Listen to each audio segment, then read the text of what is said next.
Ladies and gentlemen, boys and girls, children of all ages, Pearcey Presents the Pearcey Presents podcast.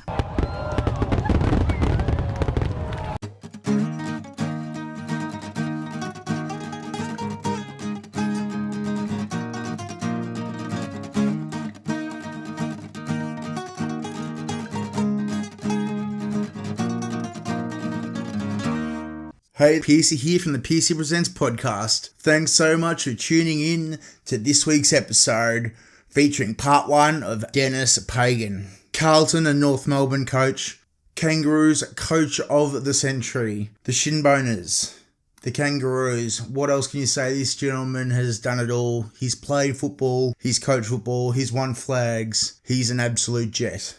But before we get on to Denis, I just wanted to thank again everyone for their support. It is greatly appreciated. I'll be in and out over the next few weeks, so I have got some great episodes lined up. I have got some surgeries coming up in the next couple of weeks. The joys. I will spare you the details about next Thursday's surgery, which is on Thursday. Pearcey has a colonoscopy, so Pearcey presents colonoscopy. So, as I said, I'll spare you the details. There'll be no stories or videos from that, but I will certainly keep everyone in the loop as to the findings and the results of that. So,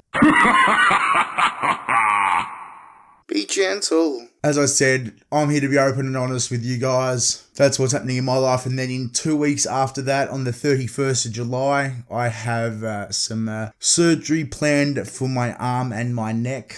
Some nerves to be released, which is going to be a huge benefit. So I'm hoping in the next couple of weeks to get the shows edited up. So I'm going to be losing function in my arm for a considerable amount of time, I would suggest. There's going to be a bit of rehab involved. If we do go radio silent, as they say, please understand that it's not something that I want to happen. I'm going to get as prepared as I can. I'm taking a back seat from a few other things that I have on the go at the moment to focus on the show until surgery date number 2 comes around, which is the 31st of July. And then basically once the rehab's coming along to a degree that I can start to drive and obviously edit, that will be when we'll get some more new guests on. Next week is going to be part 2. So what's going to happen in the next few weeks? Apart from my surgery, so the old colonoscopy and the old arm and neck surgery, is going to be Denis Pagan this week, part 1. Denis Pagan, part 2 next week. Tremendous chat. We had limited time, but Denis is a great man. He's a real estate agent now. He works with his son Ryan, another great footballer who really didn't probably get a real chance at AFL level. He got a chance, but probably not a chance to fulfill his capabilities. So if you do live up in that Essen kind of area, they'll help you out anywhere. Denis does say in part 2, if you just want to have a chat about real estate, give them a call. They have their own real estate company called Pagan Real Estate. So it's Pagan Real Estate. And their website is paganrealestate.com.au. They're also on Facebook and Instagram at Pagan Real Estate, all one word. So I'd love for you guys to give them a follow. As I say, if there's any opportunity that you either meet these people or you can communicate via social media just to say hi, you heard them on the Pearcey Presents podcast. Tag us in, of course. I love to communicate with you guys. It's highlight of my days. So that is fantastic. It shows that you guys are hearing them. Their time isn't going to waste, and certainly puts a smile on my face that when you guys touch base with them going, hey, love that interview. So makes it all just a little bit more worthwhile. And I do hope you all are enjoying it. All the feedback that I've had so far has been tremendous. So I've got some constructive criticism, which is fantastic. Thank you to the couple of people that have let me know that. I will certainly take that on board. And that's what I'm looking for. I've asked the last few months that this is going to be an evolving podcast. It's going to change from time to time. Like today, I'm going to give you a bit more of details about me, what's happening in my life. You may or may not be interested. Instead of just flicking past the episode, just press skip. I can tend to ramble as well sometimes. So once we build up that relationship, you'll tend to know. So weird cat, I know that, but that's just how Pearcey rolls. And now he's talking in the third person. So I am losing my marbles. Every day of his life, just keeps winning and winning and winning. And you know why? Because I've got the most positive attitude, I've got the most ability, I've got the greatest physical attributes, and I just happen to be the best athlete alive today because I'm still standing here, custom made, brother. Woo! And I mean custom made. From the alligators, there's only one. Pearcey. And I don't care if it's Tokyo, Japan, Greensboro, Richmond, Charlotte, North Carolina. Pearcey. It's taking the world. Woo! Woo! Woo! So back to where I was originally getting to. See, this is where I start to ramble and mumble, not mumble. This is where I start to ramble and then I lose track of what I was originally talking about. So we've got Denis Pagan part 1 and part 2 over the next fortnight. Then we have a multi-part piece with the great Darren Smith, brother of Jason Smith, both basketball greats in the NBL. And Darren was just so kind with his time. I spent probably 3.5 hours at his place. Just an absolute ripping bloke. He's got a great story to tell. We have so many laughs. I cannot wait for that to go out. That is probably one of my most funniest couple of hours that I've had in the last few months. Just an absolute cracking bloke. And didn't know what to expect. Reached out. We stayed in contact and then got it done and had me over. Was an absolute tremendous host. Met his kids, apart from one daughter that you'll hear that I try and crack onto. Try to get through the dad first. I'm normally pretty good with parents, but just not so good with the actual girl that I like. So that's the story of my life. I'm sure I'll give you some more stories about that in due course. But I don't want to bore you with my love life because then no one will listen. That's very depressing. So in part 1, we talked to Denis about his childhood, his relationship with his parents, and some really quite in-depth topics regarding his father and his father raising his 3 younger sisters when his parents died, or when his father died, to be exact. So that's I haven't heard Denis talk about that before. I did a lot of research, and there's certainly lots of this interview that I haven't heard him speak before about. Obviously, with all of the interviews that I do, I don't even really like to refer them as interviews, but they're more chats. Nothing formal, it's just a chat. Just asking a few questions. Some they're going to have been asked 100 times before.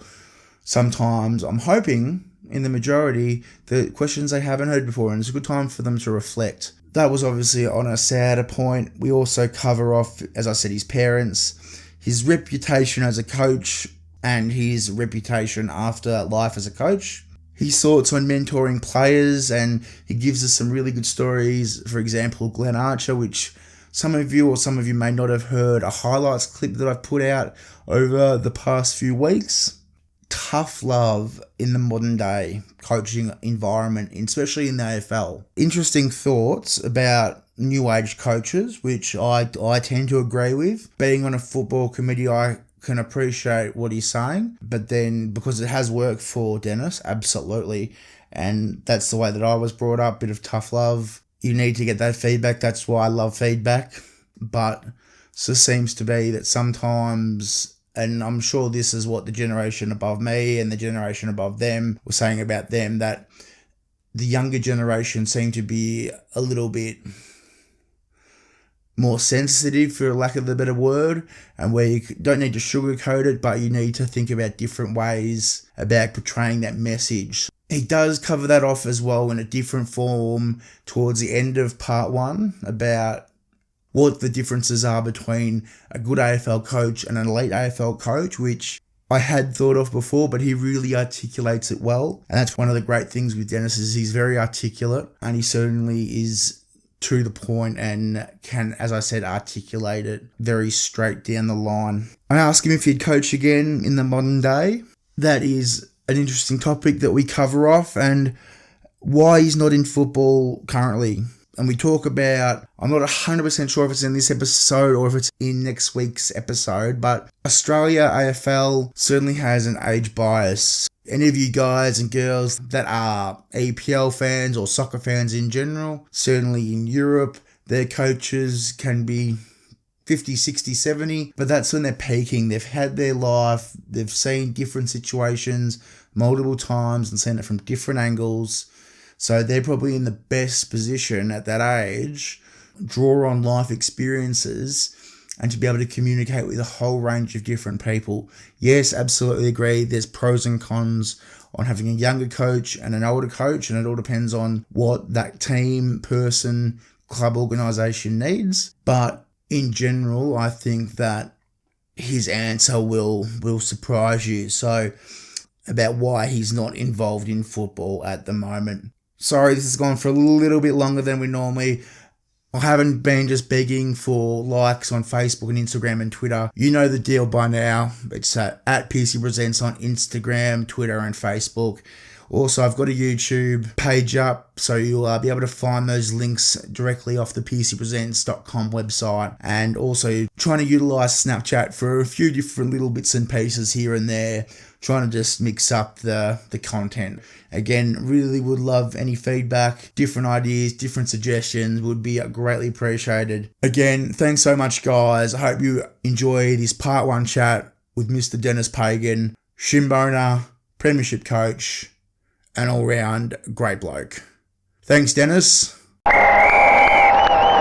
So we are here with the wonderful Mr. Denis Pagan. Thank you very much for having us at Pagan Real Estate, Denis. Really appreciate your time today. No worries, Anthony. Only too glad to help out. Thank you very much. I know the fans of the Pearcey Presents podcast are very excited to have you on, a man of your standing in the game and also now in the real estate game as well.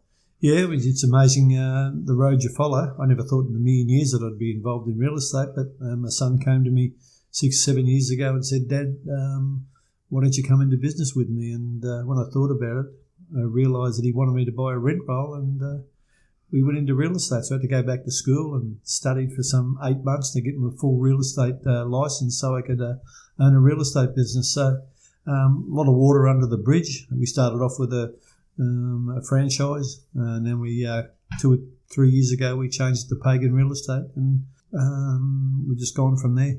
That's amazing. So it's a good story, and we will cover that off. But before you obviously got into real estate and before you were a coach, you're obviously a youngster. You're a small Denis. How would you describe your childhood as a youngster and in the early years of your childhood? I was brought up in Carlton, and I had a delightful childhood. Mum and Dad were special individuals. They're both passed now, but they really looked after us.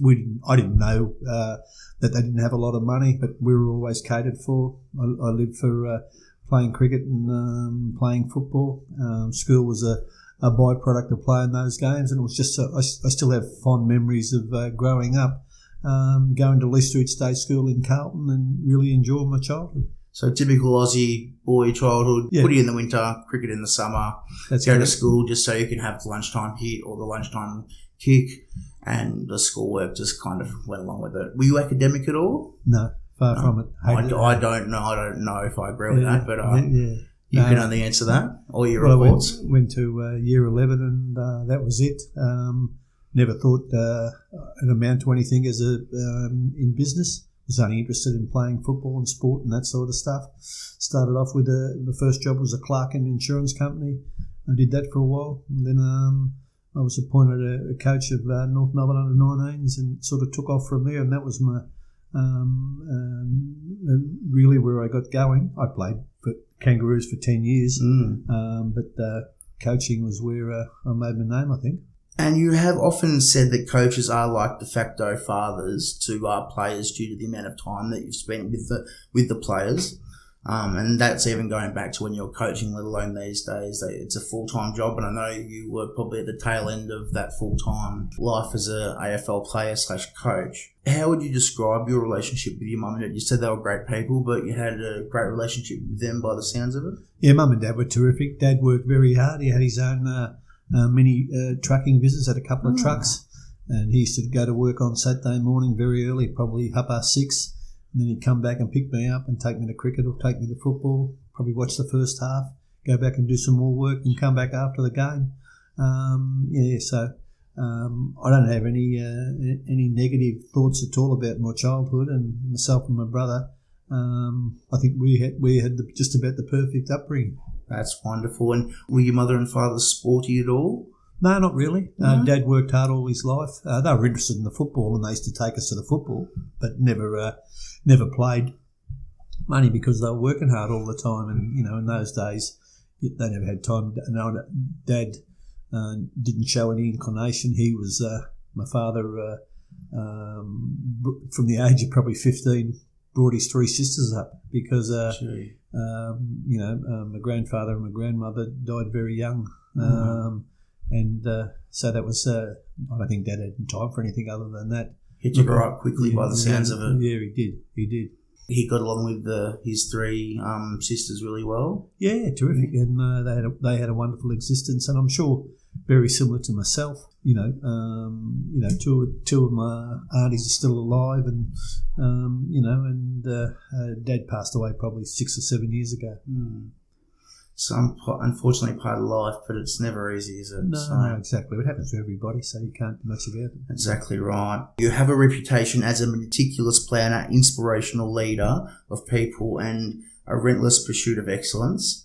Do you think they were all character traits you were born with? Or did you realise at some stage early in life that you had these traits, or did you have to work really hard? I know at football you've been quoted as saying you had to work really hard.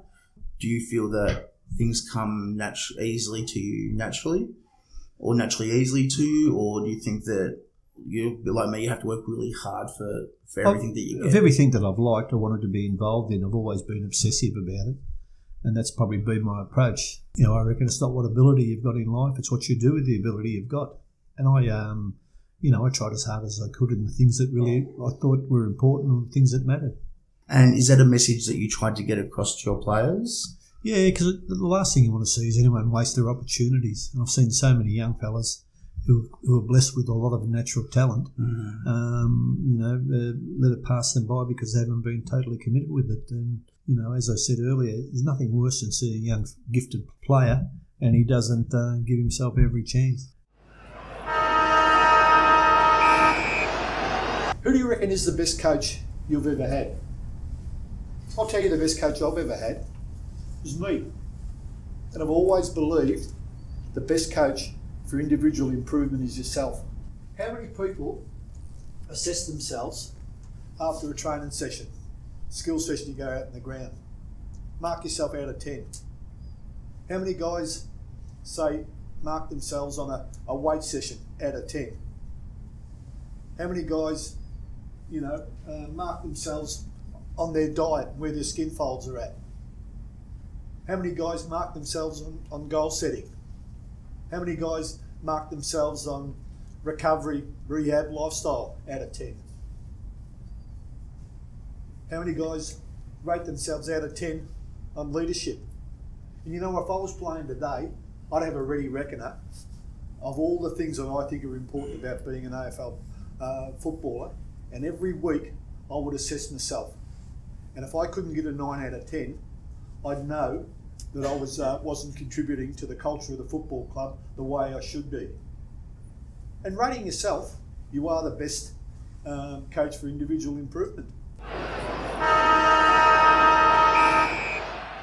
Is there any examples that you've maybe seen that a player maybe didn't apply themselves 100% during their football career, but then you maybe were a bit worried, but then after football, maybe the penny drops? You don't have to obviously drop any names, but is there any examples where you're like, would not have expected that, and they've come out in the other end, maybe through the lessons that not just you've given them, but the club's given them and football's given them? There's certainly been a few players who have had exceptional ability. They get a few injuries. They haven't been totally dedicated, and it's passed them by very quickly. There haven't been too many other ways, guys, because I'm a great believer. I don't think leopards change their spots. They might get a bit larger or a bit smaller, but, there aren't too many who are on the wrong track, get on the right track later on. There have probably been a few guys that perhaps had different upbringings and, tougher environments and that sort of stuff, and just needed a bit of polish and needed a bit of care and interest in someone to really believe in them. And, probably Glenn Archer was a perfect example of that. He come from Noble Park. He'd the first to admit that he did a few silly things when he was young, but, you see him now. He's a successful businessman. He's been one of the shin boner of the century, and, I just think he's a special individual. And you guys, whether you like it or not, are the future of the North Melbourne Football Club. You can make it or break it by your own actions and the way you go about it. AFL football is one of the toughest games in the world. It's war without weapons. And if you can't be strong, you'll quickly fall by the wayside. and someone else will come over the top of you. Because AFL football just pick you up, chew you up, and spit you out, and not even think a thing about it. If AFL football was easy, everyone in the street would be playing it. It's not. It's tough. And if you're not mentally strong, you won't get there. It's not always about ability. And there are plenty of blokes who have had a ton of ability, never played a game. And there are blokes who have probably got, a 6 out of 10 ability, but did everything they possibly could with that ability. They played 200 games. I think of so many Friday night games we used to play in the 90s, the MCG. 15 minutes into the third quarter, we might be 4 goals down. I was always confident, and probably more times than not, we'd win by 6 goals running away. And I never doubted, Arch and Steve-O and Croc and Wayne, Rocky. And I just think of all the blokes who were never defeated. And why you have that strong belief in yourself, you won't be defeated. How many times can you say, and this is what made these guys champions, wouldn't matter what was wrong with them, they just go out and give their all, regardless of the state of the game, or whether they were 10 goals in front, 10 goals behind, whether they were a crook, whether they were injured. Because I reckon desire is the greatest motivating force there is. If you really want something badly enough, you can achieve it. Absolutely, and everyone that I've spoken to just thinks that he's I don't know, they haven't spoken about his childhood or when he was younger, but certainly that is an absolute ripping bloke. So you as a de facto father, air quotes I'm using here, must feel a bit of pride in the role that you played in his, because you do have these players that are very mouldable time in their life when they're coming through their early or late teens, their early 20s into their 30s, and where you had that ability to mould them on the football field, but also as a person. Do you agree with that? Yes, I think most young fellas needed another father figure, and a lot of the boys that you coach, come from separated parents and that sort of stuff, and there's not a male figure in their life, and some of them you can assist and help, and they crave on it, and it's nothing better than after you've sort of finished coaching, they come and see you and say, look, I just wanted to thank you for what you've done. And there have been several players even come into this office here, and that's some 10 years after it's all happened. People I was pretty tough on. I was probably a tough love coach, whether that was right or whether it was wrong. But it is good in so many of the boys you've been involved in. You can have a relationship that's not coach-player. You can virtually become a mate with them now. So, there's been a lot of examples of that over the journey. Do you think the tough love coach can still exist? Well, I look at some of the teams now down the bottom who are wasteful, and sensitive new age coaching is all very well, but I think you've got to be tough at times. I know one particular coach has got all the talent in the world. They've got a few injuries at the moment. They get beat by 6 goals, and he's out in the ground patting them on the back after they've been beaten. Now, I don't think that'd be always the best way to go. Always the best way to go, and I do. I think it's as Alan Jean said, it's a bit like when you're coaching, you've got a jar of honey in one hand and a bottle of vinegar in the other. Just know when to dispense the right amounts. Do something! Do! Don't think! Don't hope! Do! Absolutely, and from a supporter's perspective, I know it's changed, but when you say that, it's like, well, does it mean as much to you as it does to me as a supporter? Like when you see the coach going and patting them on the back when they lose by 6 goals, it's like, yes, you've got to put on a public face, and it's very much different now with sponsors, and it's probably not the best metaphor, but it's like, well, obviously it does mean a lot to them, but when they're smiling and patting them on the back, it's like, yeah, but that's probably not the right way to do it. Well, look, it's opinions, and if I say what I really think, people say I'm a silly old fool, I'm a dinosaur. But I've got views on it, and I know what worked for me, and and I think there is a time to be firm and demanding, and there's a time to be positive. And when things aren't going well, that's a time to be really positive. When things are going really really well for your team, that's the time to be demanding. And I reckon that served me well. And I'm not sure the sensitive new age coaching manuals have anything about that in them. Do you think that's more because of the coaching philosophy or because of the cattle that they have to manage? Maybe a bit of both. I haven't done a real strong analysis, but I know there are a few sides that I reckon, if they had a stronger game plan and more discipline, and if guys muck up and do what was required of the team, firmer coaching method would change things. Sides that are overusing the ball, and I'm a great believer in the more times you handle the football, the more chance for error. Absolutely, yeah. And I see it so many times, and I see sides kicking sideways and backwards, back a centre, and you think to yourself, well, only one thing's going to happen when you start that. You're going to get congested in the forward line. I don't care how good you are then. You won't score if you're outnumbered. And it's as simple as that. And I still can't understand how some teams allow that to happen. And I reckon I could probably pick 4 sides down the bottom of the ladder who are very slow with their ball movement, play a lot of horizontal football, and don't give their forwards a chance. And you wonder why they're fiddling around and taking 100 possessions to kick a goal, so to speak.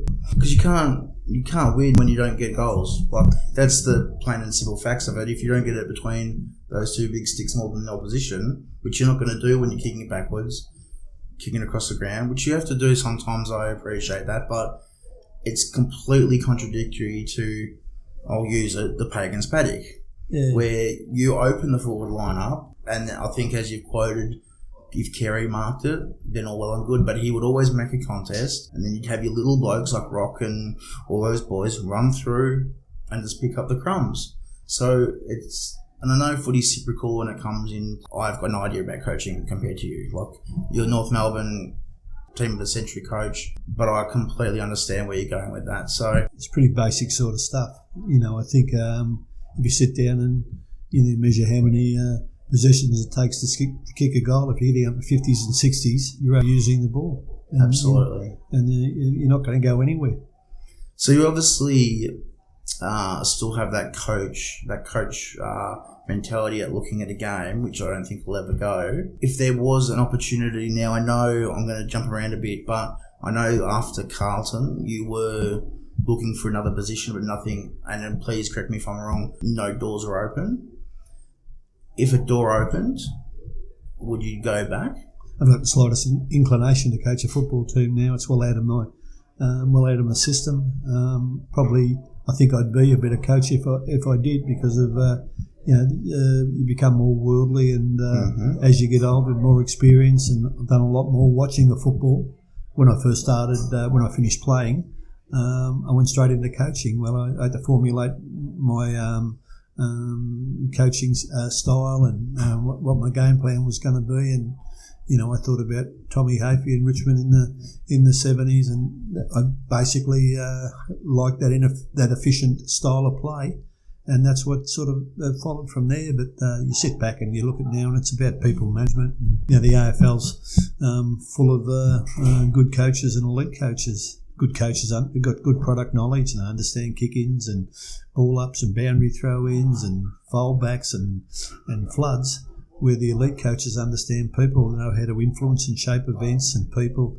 They're great listeners, they understand empathy, they know how to get into their players' heads. And I think as you get older, you become more understanding and better, perhaps as understanding the elite principles of coaching. But once you've been an AFL coach for many years, no one's going to employ you anyway, because they think you're a big mouth, and you're probably rightly so, and they don't know how to handle it. So you just move on.